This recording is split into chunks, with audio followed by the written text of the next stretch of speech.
करते हैं। शायद तुम्हें बता क्यों इतना उत्सुक हो करके, क्योंकि मैं हमेशा ही उत्सुक रहने का प्रयास करती हूँ कैमरे पे। असल जिंदगी में तो उत्सुकता बत्ती ही नहीं है दोस्तों, उत्सुकता बत्ती ही नहीं है, उत्सुकता इतनी नहीं बची कि भाई बोलना भी भूल गई हूँ। Anyways guys, मैंने एक वीडियो बनाई थी बिहारी डोरेमोन पे, उसके बाद मेरे को काफी लोगों ने डीएम करा कि अब वो फुल वीडियो पे वीडियो बना ही रहे हो तो इस पे भेज दो, और फिर मेरे एडिटर ने सजेस्ट किया कि व्हाई नॉट चलो ये करते हैं। तो मैं तो वही करती हूँ ना यार जो तुम लोग बोलते हो। So let's get into together। Recently मेरे दादाजी मुझसे बोले, बेटा हमारी जिंदगी का सबसे बेस्ट समय हमारा बचपन होता है। ये बोलकर वो अपने डायपर में हगने लगे। तो मैंने इस बात पे थोड़ा गौर किया और मुझे पता चला कि यस, बचपन सच में बहुत रैंडम होता है। बचपन में एक बार साइकिल की चेन चढ़ाते समय मेरा हाथ आ गया, तो मैं भाग के अपने अपाहिज दोस्त को भी ले आया कि उसके भी हाथ आता। ओके।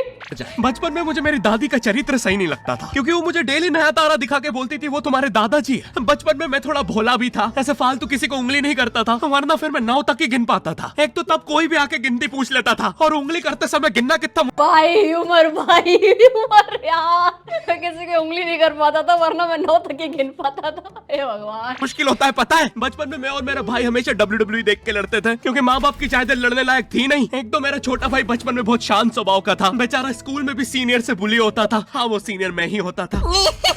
एक बार मुझसे बोलता, भैया डॉक्टर बनना मेरा सपना है। तो मैंने उसे नीट की बुक्स ला दी, तो अब वो उसका पूरा सपना बन गया। अब वो डॉक्टर गेम में भी बीमार ही बनता है, और बवासीर पीछे होती है। चिंटू बुक्स नहीं पढ़ रहा है तू? एक बार बेचारा बिस्तर पे गिर के रोने लग गया, तो सब बोलने लग गए कुछ नहीं हुआ, चींटी मर गई। मैं यहाँ सोच रहा हूँ फिर अभी तक हम चींटियों वाले बिस्तर पे क्यों सो रहे थे? हाँ, घर में सबकी पीठ पे ददोड़े हो रखे हैं। हाँ, ये नहीं गिरता तो हमें तो पता ही नहीं चलता बिस्तर पे चींटियां हैं। हम तो सोए जा रहे हैं चींटियों वाले बिस्तर पे। और स्कूल में जब भी ये छोटे भाई पैंट में हक देते हैं, तो बड़े भाई को क्यों बुलाया जाता है? ये मुझे भी जानना है, कि ऐसा क्यों होता है भाई, ऐसा क्यों होता है जब छोटे भाई बहन कोई पोटी पूटी कर देते हैं, बड़े को बुलाया जा रहा होता है। मतलब मेरा कोई छोटा भाई बहन नहीं था स्कूल में, बट मेरे दोस्तों के थे। हम बैठे हुए आराम से अपना लंच कर रहे हैं, बातें कर रहे हैं, कुछ भी अंड भंड दुनिया की नौ नतीजे की बातें कर रहे हैं, और एकदम से एक टीचर आएगी या फिर कोई एक इंसान आएगा कि सुन वो तेरे भाई ने ना पैंट में पोटी कर दी है, जा करके उसको धुला दे, और ना उसको घर भेजना हो तो घर भेज दे, देख ले क्या करना है। यहाँ हमारी बातें चल रही थी, बातें डिस्टर्ब हो चुकी है। अब मेरी दोस्त जा रही है अपने भाई की पोटी ढुलवाने, और भाई भी उसका कोई बहुत ज्यादा छोटा नहीं है, 3-4 साल छोटा है उससे। घनघोर बेइज्जती होती है पूरी क्लास के सामने, और बुलाते भी इतने सस्पेंस है, वो देख के बड़े भाई का हगना निकल जाता है। ऐसे 2 छोटे बच्चे स्लो मोशन में भाग के आ रहे हैं। हाँ, वो उनकी नॉर्मल स्पीड है। मैं देखता हूँ मेरे भाई को क्राइम सीन से 2 प्यून पकड़ के ले जा रहे हैं। उसे ब्राउन रंगे हाथों पकड़ लिया गया। मेरे भाई ने मुझसे जाते जाते कहा, मुझे फंसाया जा रहा है। मुझे पता था इस लेंडे के पीछे की कहानी इतनी सिंपल नहीं हो सकती। कड़ी तहकीकात के बाद मुझे पता चला इस लेंडे के पीछे बड़े बड़े पॉलिटिशियंस, गैंग लीडर्स और माफिया इन्वॉल्व है। मेरा भाई सही कह रहा था, ये उसका लेंडा नहीं है। हैंड्स अप पीटी टीचर, तो वो लेंडा तुम्हारा था। तो तुम्हें पता चल ही गया, तुम मुझे कभी नहीं पकड़ सकते। रुको, भाग गया। जाने दो उसे बेटा, हमने पीटी टीचर के बड़े भाई को बुला लिया है वो लेंडा उठाने।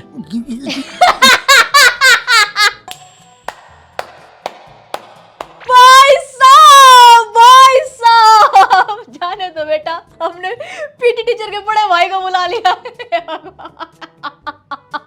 लेंडा आपकी नजदीकी सिनेमा घरों में पड़ा होगा तो देख के पैर रखना। ये चैनल पे जितने भी अजीब और गरीब चीजें तुम देखते हो, ये मैं और मेरे भाई की लाइफ में हमेशा होती रहती है, और इसलिए हम नहीं, यकीन मानो मेरे भी लाइफ में ये अजीबोगरीब चीजें होती रहती है। मतलब ये नहीं, लैंडा लुंडी वाली नहीं अभी। हाँ? ये चैनल नॉट योर टाइप बनाया था। मेरे भाई ने कहा तू बोल, और मैं एनिमेशन करता हूँ, और लो बन गया नॉट योर टाइप। आपके अरे अभी भी लेंडा लगा हुआ है। बचपन में बोले जाते थे कि तुम जितने दांत तकिए के नीचे रखोगे तुम्हें उतने ही रुपये मिलेंगे, तो मैंने दादी की 32 रख दी। तो मुझे ये सब लोगों से झूठ बोला गया, वो भी सेम झूठ। सच में भाई तकिए के नीचे दांत रख के सोते थे हम कि 1 रुपए मिलेंगे, मजा आएगा, पर कुछ नहीं मिलता था। अगले दिन वही दांत को ले करके मिट्टी में गाड़ रहे होते थे कि हाँ भाई चलो रुपए तो मिले नहीं, कम से कम ये इससे पेड़ निकालेंगे हम दांतों का।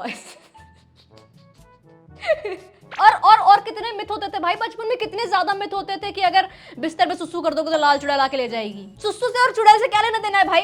चुड़ैल क्या नल्ली बैठी हुई है मेरे मुंह का वेट कर रही है कि तू मुंह के दिखा, मैं तेरे को आ रही हूं लेने के लिए, हैं? मतलब इतनी सेंसलेस चीजों से बच्चों को डराया गया है ना। जैसे कि मेरा सबसे बड़ा डर था, तुम्हारा क्या था मुझे कमेंट करके जरूर बताना। मेरा सबसे बड़ा डर जो था वो ये था कि संतरे के बिया अगर मैंने खा लिया तो मेरे पेट में पेड़ उग जाएगा, इसीलिए मैं बचपन से संतरा नहीं खाती हूँ। मुझे बहुत ज्यादा डर लगता है, अब नहीं ऑफ कोर्स, पर बचपन में बहुत ज्यादा डर लगता था कि अगर गलती से मैंने एक बिया ली लिया तो क्या पता मेरा पेट यहाँ से फट करके हरी हरी पत्ते निकाल रहा हो।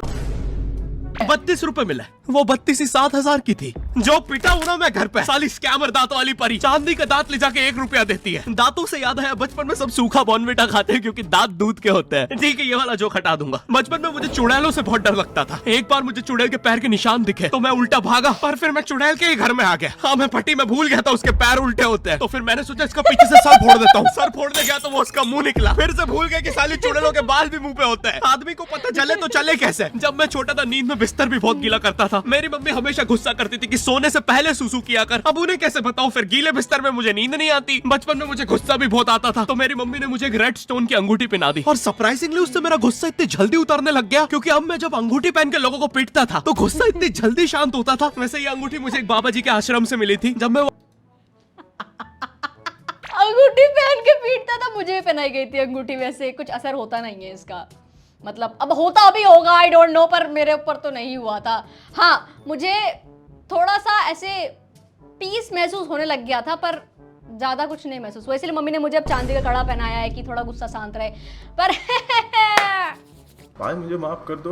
वो आश्रम में गया था, वहाँ एक बहुत ही हॉट सी बंदी मुझे देख के बार बार स्माइल करे जा रही थी, तो मैंने भी मौके पे चौका मारा और जल्दी से अपना नंबर पेपर पे लिख के उसकी तरफ फेंक दिया। वो बंदी ने भी बड़े प्यार से मेरा नंबर उठाया और खा लिया।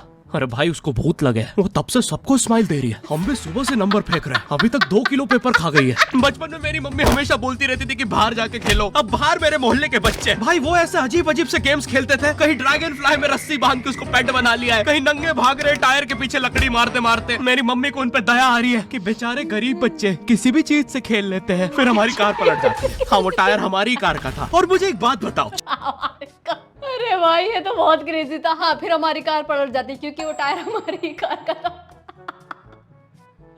अरे यार, चक्के से खेलने पे वो गरीब कैसे कंसिडर हो रहे हैं? क्या पता उनने कार खरीद के चक्का निकाला हो, क्या पता लैम्बोर्गिनी के चक्के से खेल रहे हो। नहीं, तुम्हें कैसे पता चल रहा है वो गरीब है या अमीर? और एक चक्के से इतनी सारी एक्टिविटी करेंगे ये लोग। कभी चक्के में रस्सी बांध के झूला बना दिया, कभी झूले से फिका के खुद को लूला बना दिया। ये तो सच में मेमोरी है भाई, ये तो सच में मेमोरी है चक्के वाली। कभी लूले पे झूला बांधकर हुला हू बना दिया। ये इतने हरामी बच्चे थे, इनके साथ कोई भी घर नहीं खेलता था, क्योंकि घर ये जुए में लगा के हार जाते हैं। ये वो बच्चे जिन्हें तुम रिमोट कंट्रोल कार भी दोगे तो उसकी मोटर निकाल के पंखा बनाएंगे। एक बार इन्होंने रिमोट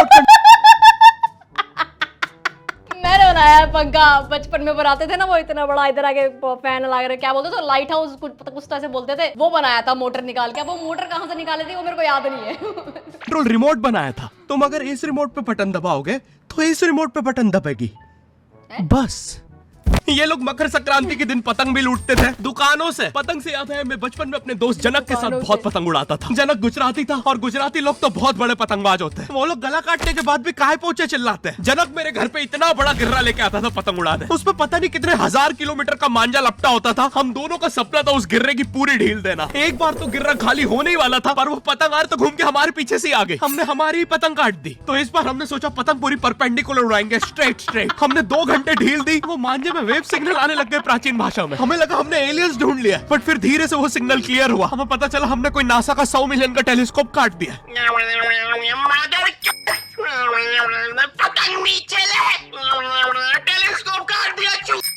नासा का टेलीस्कोप जैसे ही नीचे गिरा, बच्चों से पहले विसरो ने लूट लिया। बहुत वियर्ड था, इतने सारे बुड्ढे छत कूद के भाग रहे थे। एक तो जनक के मांझे में इतनी सारी गठाने होती थी, वो मांझा इतना भारी हो जाता था, हम चौथे माले से पतंग उड़ा रहे, वो दूसरे माले पे उड़ रही है। बचपन में बोला जाता है किसी भी स्ट्रेंजर से बात नहीं करते, तो फिर मैं इशारे करता था। तो फिर दादी मेरे चरित्र पे सवाल उठाती थी। दादी से याद है, पुराने जमाने में एंटरटेनमेंट के लिए कुछ होता नहीं था, तो लोग 7-7, 8-8 बच्चे पैदा कर लेते थे ताकि उन्हें जायदाद में लड़ता देख मजे ले सके। मेरे पापा के 5 भाई और 4 बहनें, टोटल 9 बच्चे। मेरी दादी ने जिंदगी के 9 साल बस बच्चे दिए। दादी ने 9 साल तक पेट में इतनी लातें खाई है, उनके अंदर से एब्स आ गए थे। मेरी दादी लिटरली अंदर से टूट चुकी थी। उनका इतनी बार ऑपरेशन हो रखा है, उनको डॉक्टर ने टाकों की जगह चेन लगा दी थी। भाई आज के जमाने में तो इतने बच्चे कोई पैदा नहीं करता, उल्टा अबॉर्शन करवा लेते हैं। और यस, मैं अबॉर्शन बोलूंगा क्योंकि मुझे जेल नहीं जाना। एक तो इंडिया में भी अबॉर्शन करवाना लीगल है, लेकिन बच्चे का जेंडर जानना इलीगल है। मतलब तुम मार तो सकते हो, लेकिन किसे मार रहे हो ये पता नहीं कर सकते। तो देखो अब रिस्क कितना बढ़ गया है। क्या पता अंदर शेर बैठा हो या कोई बड़ा गैंगस्टर, क्योंकि क्या पता अंदर शेर बैठा हो।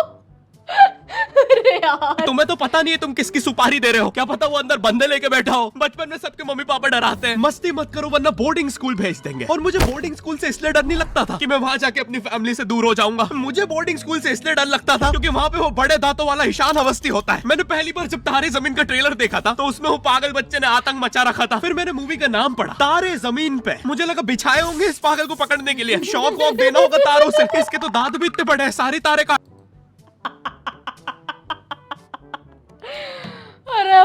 अरे भाई कितना क्रेजी बना दिया है भाई यार। कर देता होगा। मुझे ट्रेलर देख के लगा कोई एक्शन मूवी है, आमिर खान जोकर बना हुआ है। मुझे लगा यही तारों का जाल बना के पकड़ेगा पागल को। हाँ, ट्रेलर देख के तुम्हें क्या ही समझ में आएगा। एक शॉट में आमिर खान बोल रहा है आपके बच्चे को डिसलेक्सिया है, फिर अगले ही शॉट में जोकर बन के बड़ा मछलियाँ उड़ती क्यों नहीं। फिर मुझे लगा ये शायद अपने माँ बाप को बोल रहा था। और दया तो मुझे उस लंगड़े बच्चे पे आती है जिसके बगल में ईशान अवस्थी को बिठा दिया था। वो बेचारा उठ के भाग भी नहीं सकता। और मैंने तो सुना था बोर्डिंग स्कूल में बस नॉटी बच्चे जाते हैं, तो फिर इस बेचारे गाय से बच्चे को क्यों यहाँ भेज के रखा है। कोई ऐसा तो नहीं इसके पहले पैर थे और ये बहुत मस्ती करता था तो माँ बाप ने पैर तोड़ के इधर भेज दिया। बस भाई मेरा हो गया है आज का। भाई बहुत क्रेजी भाई बहुत क्रेजी। वेल दोस्तों आज की वीडियो में thank you so much watching and yes don't forget to do like subscribe Radhe take bye bye. ध्यान रखो अपने घर वालों का और अपनी मेंटल हेल्थ का खास करके टेक केयर।